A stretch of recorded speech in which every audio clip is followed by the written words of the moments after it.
After years of advocating, parents and law enforcement may finally get the change they've been asking for in the court system.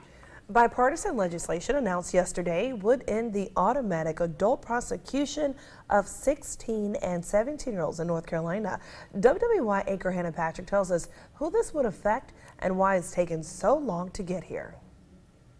You know, life is not black and white. It's not conservative or liberal.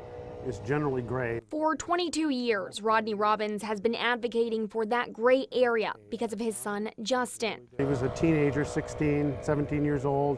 You know, essentially broke the law. It was some vandalism. Because of a law that is only in North Carolina and New York, Justin was prosecuted as an adult. My son has some developmental disabilities, which make it hard for him to find employment under the best of circumstances. But with this extra mark, it just continues to haunt him. For the last 22 years, Robbins has gone to lawmakers, attended public meetings, and written blogs. He's kind of resigned to the fact that he'll have this forever.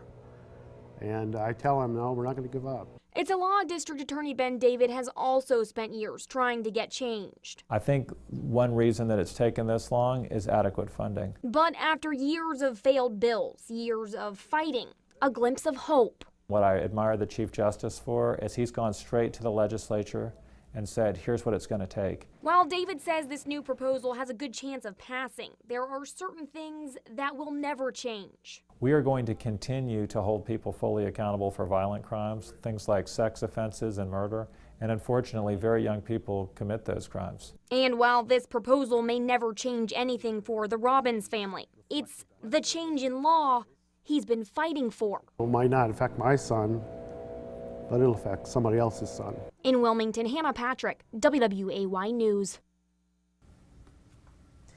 Ben David says that the Chief Justice's proposal has this law going into effect in 2019 so that funding can be figured out sometime before then. Lawmakers still have to vote on the proposal.